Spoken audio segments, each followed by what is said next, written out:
My name is Daniel Moore. I'm 42 years old, and for most of my adult life I believed I understood what loyalty meant, what love meant. I built my world around a woman I thought I knew better than I knew myself. For 12 years, I kept my promises. For 12 years, I trusted her more than I trusted my own senses. And for 12 years, I was blind. Everything changed 2 months ago. I can pinpoint the exact second the ground beneath me split open, how one sentence, spoken casually, almost lazily, could snap something in my chest like a rotten branch. It didn't happen at home, or during an argument, or in some dramatic moment. No, it happened in silence, behind a half-open door, in a place where I was never meant to stand. But before that moment, before the truth burned its way into my eyes, my attitude toward her was different. I defended her even when it made me look foolish. I trusted her even when something in my gut twisted in warning. I believed she would never hurt me the way life had hurt me before. I was wrong, but the story doesn't begin with the betrayal. It begins with a slow, subtle shift, one so faint at first that I convinced myself I imagined it. And maybe that was my first mistake. Thinking love was supposed to hurt this way, thinking distance was just stress, thinking coldness was temporary. Everything started 3 months earlier. At that time, I was working long hours, leading a team through a high-pressure transition that had half the company losing sleep. My days blurred together. I'd leave home before sunrise, come back long after the sky was black. Yet every night, no matter how tired I was, I tried to make time for Emily, my wife. I'd sit beside her on the couch, ask about her day, try to recreate the closeness we used to have. But she wasn't really there anymore. Her eyes would drift to her phone. She'd smile at messages she never explained. She'd disappear into the bedroom to take a call and lock the door. She'd turn her face away when I tried to kiss her. Small things, tiny things. But small things become patterns. Patterns become truth. One night, I came home past midnight. The house was quiet, the kind of quiet that doesn't feel peaceful, more like the stillness after an argument you weren't present for. She wasn't in bed.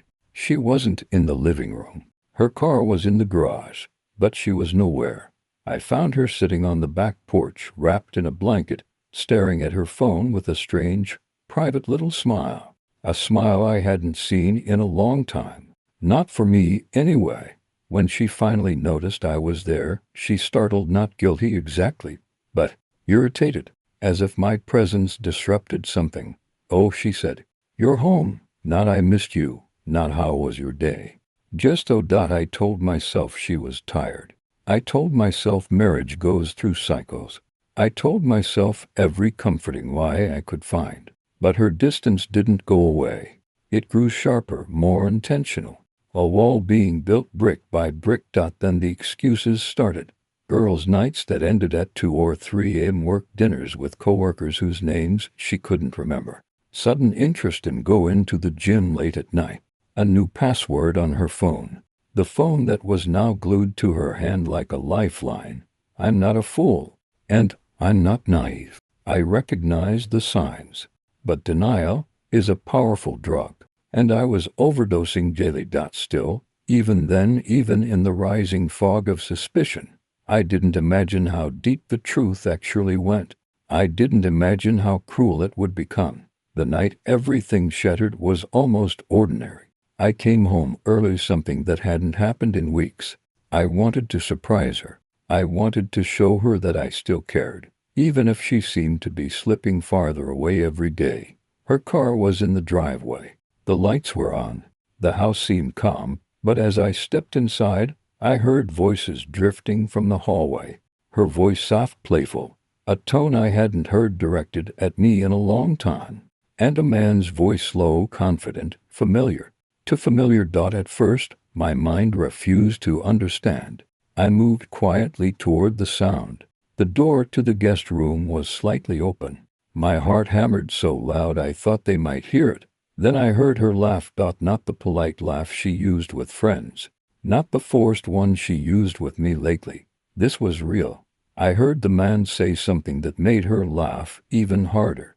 I couldn't make out the words, but I recognized the voice, and right then, something inside me cracked, because I knew exactly whose voice it was. I pushed the door open just an inch more. What I saw through that narrow gap erased the version of my life I'd lived for 12 years. That moment, sharp as a blade, cold as a winter grave, would follow me forever. I didn't confront them. Not yet. My body refused to move. My mind burned. My pulse shook my entire frame. But my voice was gone. I stepped back, silently, and left the house without a sound.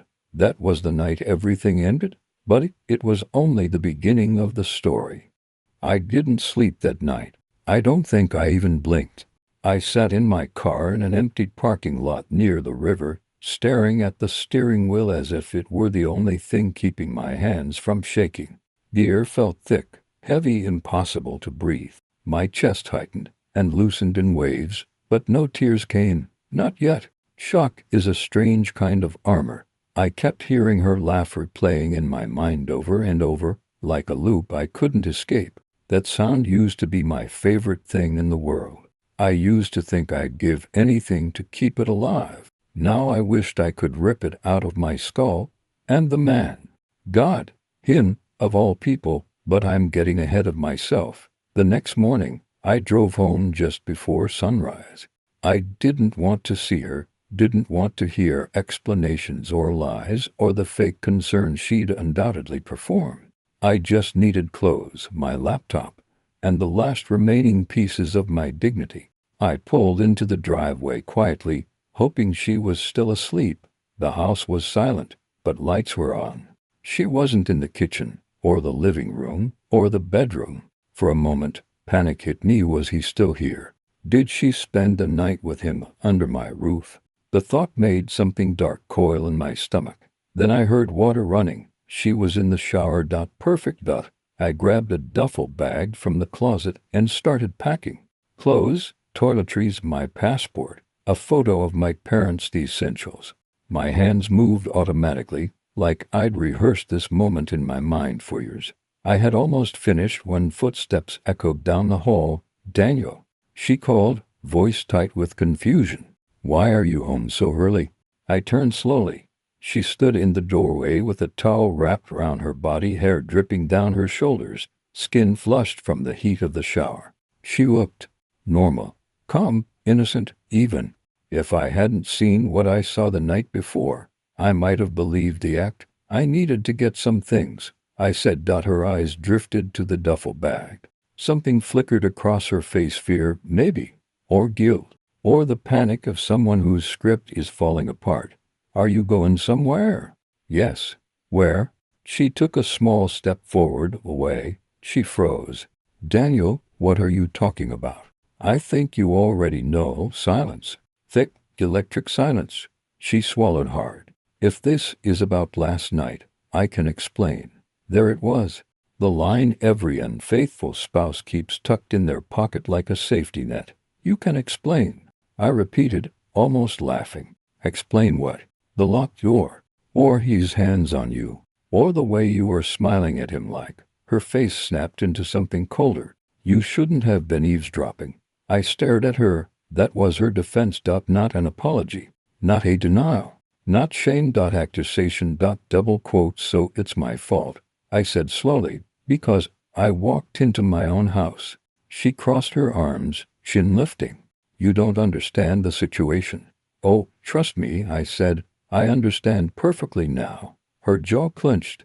Daniel, things haven't been good between us for a while. You're barely home? You're stressed all the time. You shut me out. Don't, I cut in sharply.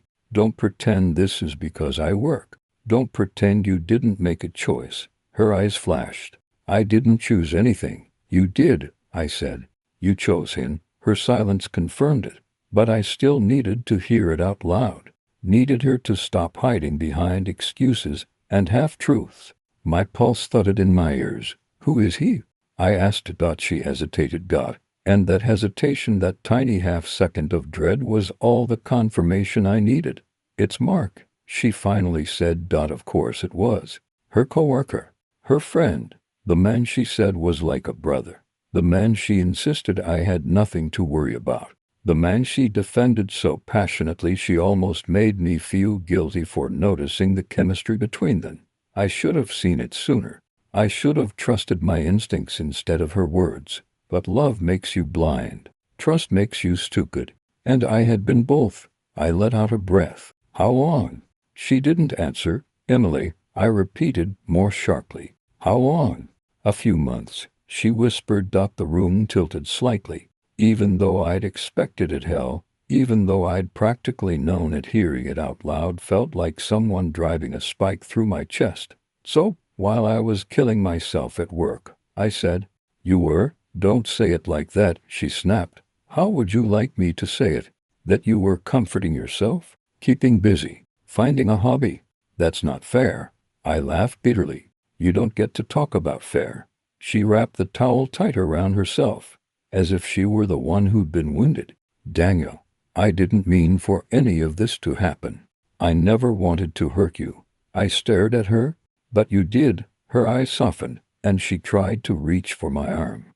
"Maybe we can work through." I stepped back. "No," I said quietly. "We're done." The words hung in the air, heavy and final. She flinched. "You're ending our marriage because of one mistake." "One mistake," I repeated. "Sleeping with another man for months is not a mistake, Emily. It's a lifestyle." Her lips trembled. "So that's it. You're not even going to try." "I did try," I said. "For years alone." Her face twisted, anger, panic, disbelief, all swirling together.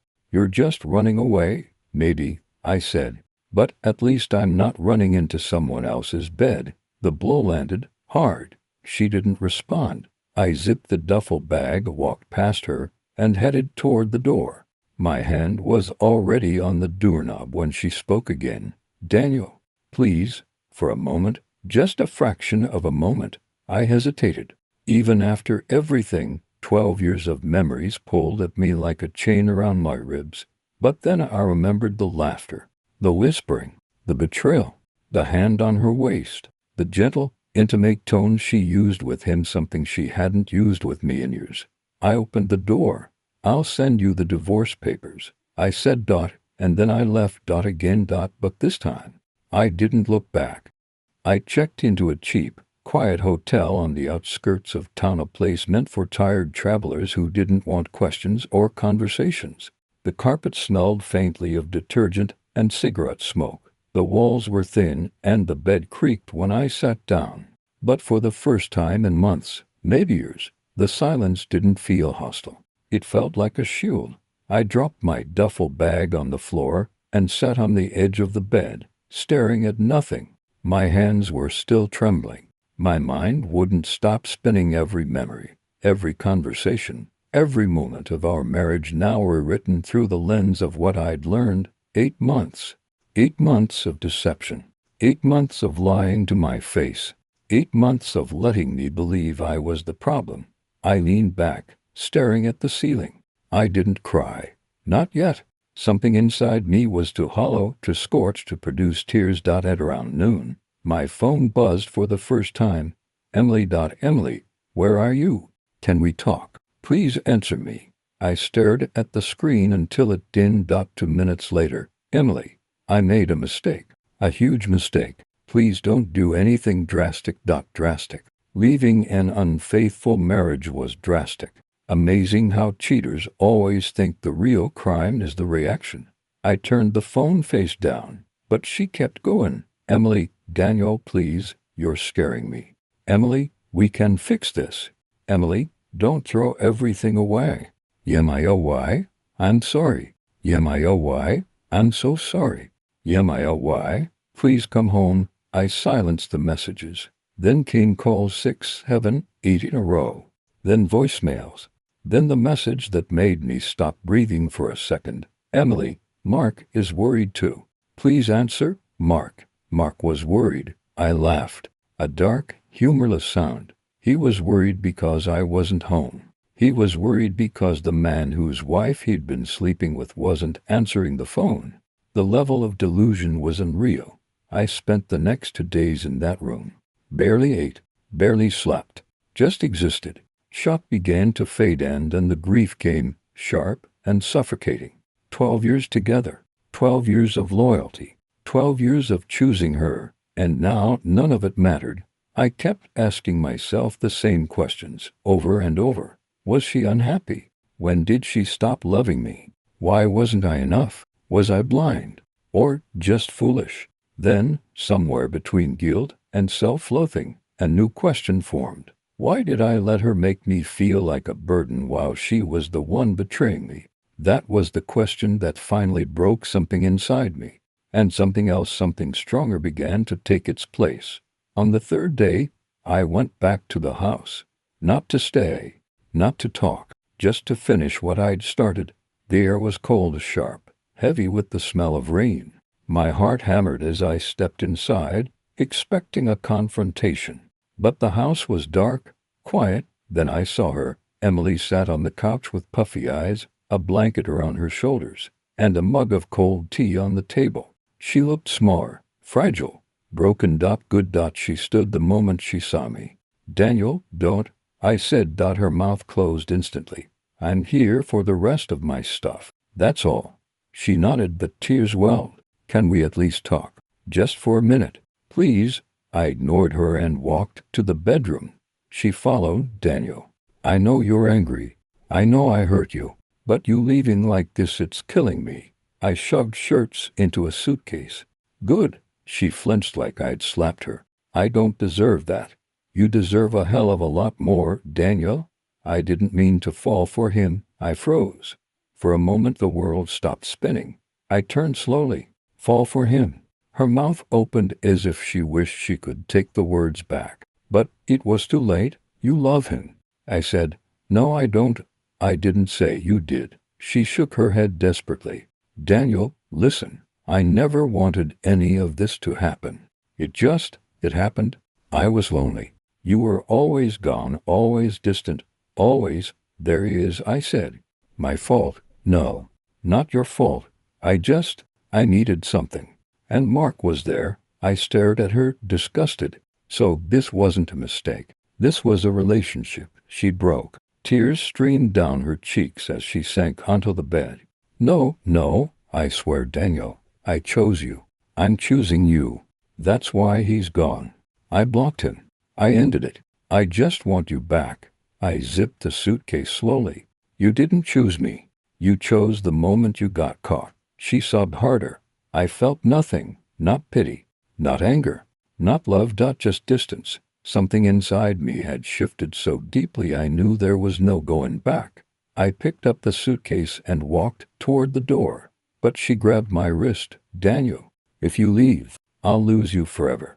I met her eyes. Emily, you lost me months ago. You just didn't notice. Her hand slipped away. Her sobbing filled the room, but I walked out anyway. Down the hall, down the stairs, out the door, into the cold air, for the last time. But fate, it turned out, wasn't finished with me. Because as I reached my car, a familiar voice called out from across the street. Daniel? Hey, wait. I turned. Mark was jogging toward me. Perfect. His expression hovered somewhere between guilt and forced concern. We need to talk, man. We really don't, I said. Look, I know you've heard things, seen things, but it's not what you think. I laughed darkly. You slept with my wife. He swallowed. Okay, yes, but, he shifted awkwardly. It wasn't personal, the audacity. You know, I said, stepping closer, I used to think you were a decent guy. I am a decent guy, he insisted. I didn't mean for this to happen. Funny, I said. That's exactly what she said. He ran a hand through his hair. Daniel, listen. I didn't come here to fight. I just wanted to say, I'm sorry, really. I stared at him for a long moment. Then I said the truth, I don't care. And I walked away before he could respond. He called after me, but I didn't turn back. Not for him. Not for her. Not for the life that had already ended. I started the engine and drove off with no destination. No plan, only one certainty. Part of me had died in that house, but something new was waking up. Something that wouldn't forgive. Something that wouldn't forget. Something that would never be the same again.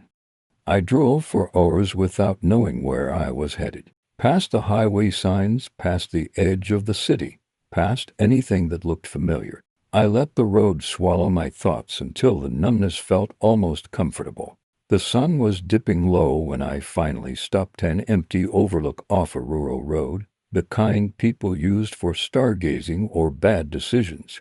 The wind was sharp and cold. I leaned against the car and closed my eyes for a moment. I let myself feel everything. The anger, the betrayal, the humiliation, the loss. It washed over me in waves, but it didn't drown me like it had before. Something inside me had begun transforming, slow, painful, irreversible. I wasn't the man I'd been 3 days ago. My phone vibrated in my pocket.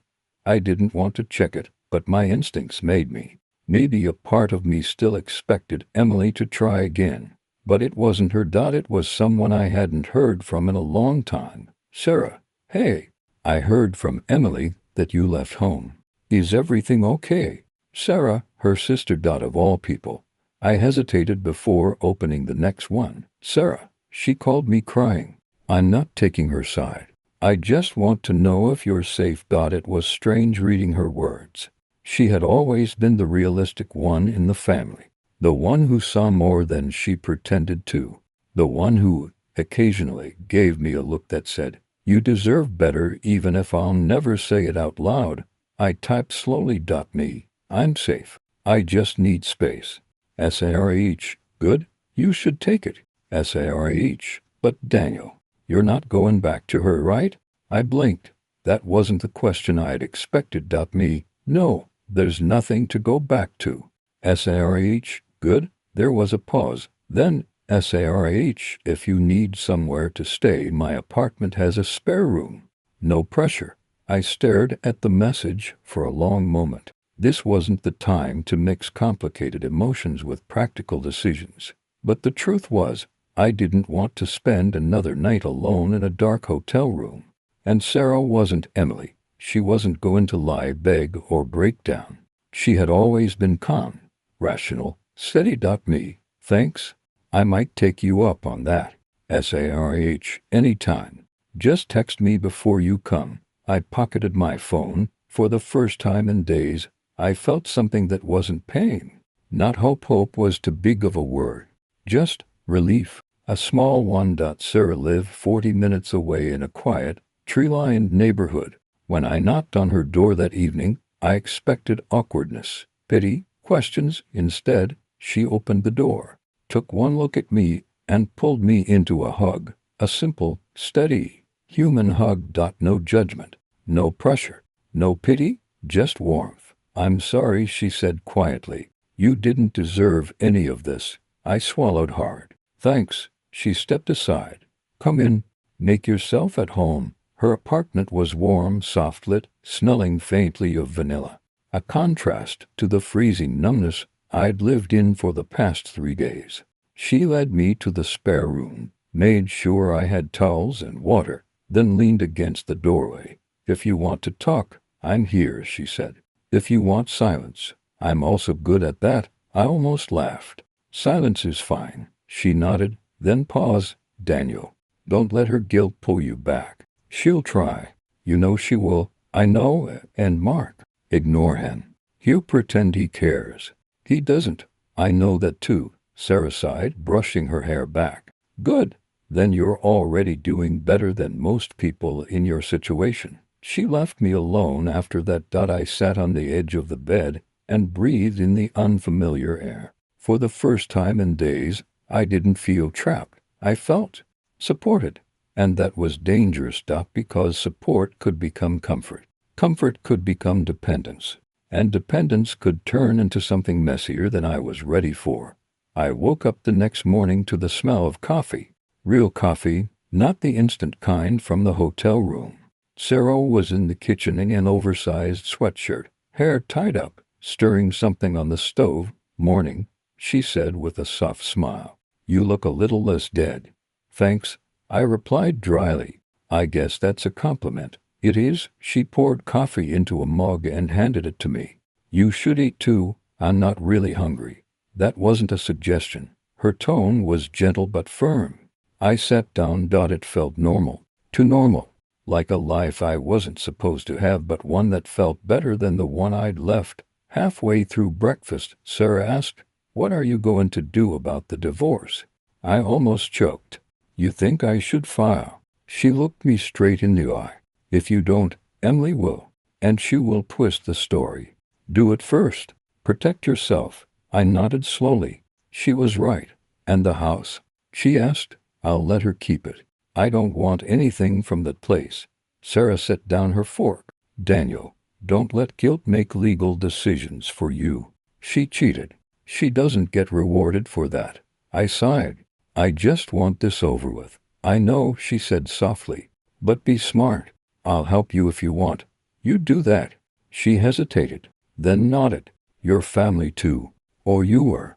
And you didn't deserve what happened." Something warm stirred in my chest. Something dangerous again. "Thank you, Sarah," I said quietly. She held my gaze a moment longer than necessary before looking away. "Any time?"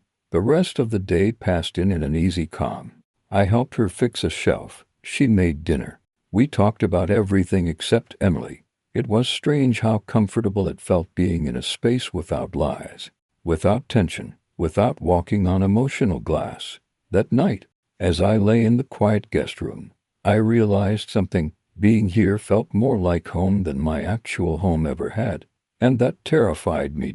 Because comfort could soften boundaries, soften anger, soften pain. Comfort could also disguise something else, something like affection, something like attraction, something like the beginning of something I wasn't ready to acknowledge. Not yet. So, when Sarah tapped on my door lightly and asked, "Can I come in for a second?" my heart tightened. "Yeah," I said. She stepped inside and lingered near the doorway. "I just wanted to say, I know you're hurting, and you don't have to go through that alone." I nodded. "And Daniel," she added quietly, voice trembling just slightly, "no matter how bad it feels right now, you're going to be okay." I know you don't believe that yet, but I do. Something inside me cracked. Not painfully this time, softly, gently. "Thank you," I whispered. She hesitated, like she wanted to say more, wanted to step closer, wanted to touch my hand.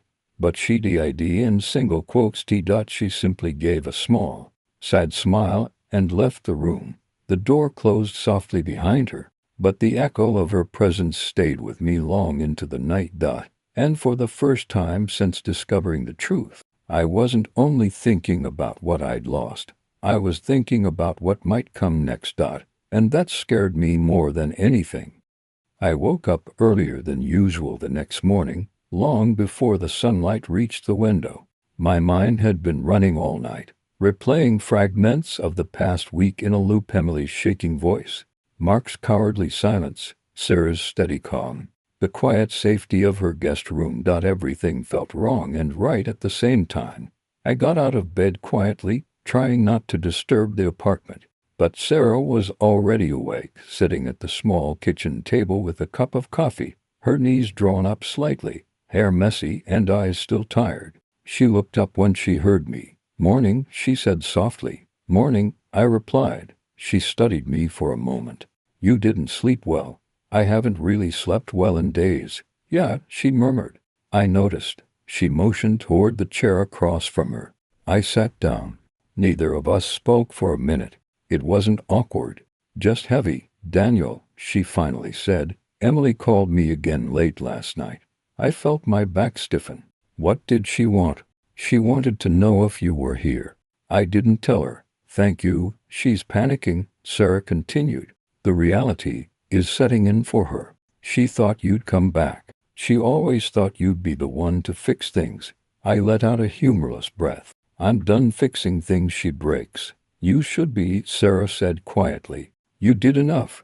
There was a softness in her voice that made me look up. She wasn't defending her sister. She wasn't making excuses. She wasn't trying to persuade me. She was simply acknowledging the truth. "You're filing for divorce, right?" she asked. "Yes, today actually." "Good." There was a firmness to that word, protective, almost fierce. Sarah wasn't angry for me. She was angry with me.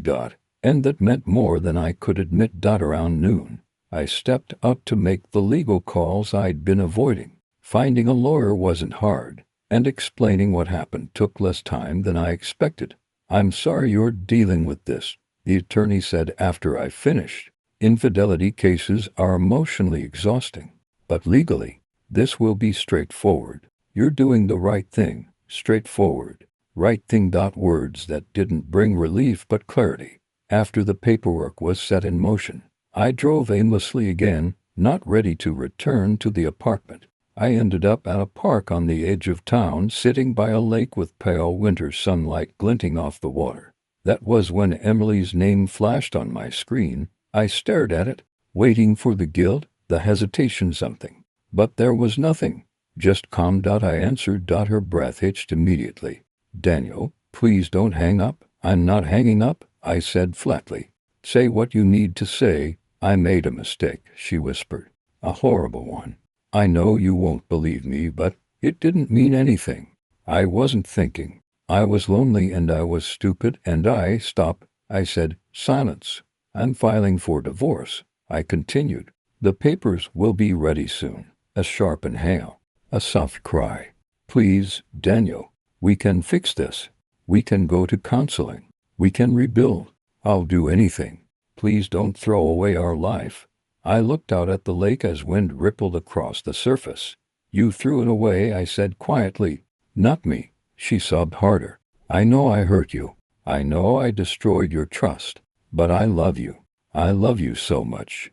You love the version of me that tolerated being taken for granted." I cut in. "That man doesn't exist anymore." Her breath broke. "So, that's it." "Yes." A long, painful silence. Then a whisper. "I never thought you'd leave." "I know," I replied. "And that's exactly why I ended the call. And for the first time, I didn't feel guilty. Just clean. Like fog lifting from a road I hadn't realized I was driving blind on." When I returned to Sarah's apartment, she was on the couch, scrolling through her phone with an expression somewhere between concern and quiet determination. She set the phone down when she saw me. "How did it go?" "It's done," I said. "She knows." Sarah nodded slowly. "And how do you feel?" I sat beside her, staring at the wall across from us. "Like I finally stopped bleeding." She exhaled, relief softening her shoulders. Then she looked at me, really looked. "You're stronger than you think," she said quietly. I turned toward her. "I don't feel strong." "That's usually when people are," she replied. For a moment, neither of us said anything. Then she shifted slightly closer, barely noticeable, but enough that I felt the warmth of her shoulder beside mine. "Daniel, I want you to stay here as long as you need," she said. "You don't have to be alone during all this." "Thank you," I murmured. "And I'm not saying this as Emily's sister," she added softly. "I'm saying it as someone who cares about you." The air thickened, not with tension, but with something tender and dangerous. "Sarah," I whispered, "I don't want to drag you into this." "You're not dragging me," she said, eyes steady on mine. "I'm choosing to be here." I swallowed, heartbeat unsteady. "I'm not ready for anything more." "Not yet, I know," she said with a faint smile. "I'm not asking for anything." She hesitated, then reached out and took my hand, not tightly, not possessively, just offering warmth. "I just want you to know," she murmured, "that healing doesn't have to happen alone. And not every connection in your life has to hurt." Her thumb brushed lightly across my knuckles, a small gesture, but it cracked open something inside me I'd been holding shut for years, long before the betrayal, long before the lies, a longing for simple, safe closeness. I closed my eyes. "Thank you," I said, and I meant it more deeply than she would ever know. That night, the world felt different. Not fixed, not healed, not bright, but breathable. I lay in the quiet guest room, staring at the ceiling, feeling Sarah's words out softly. Not every connection in your life has to hurt.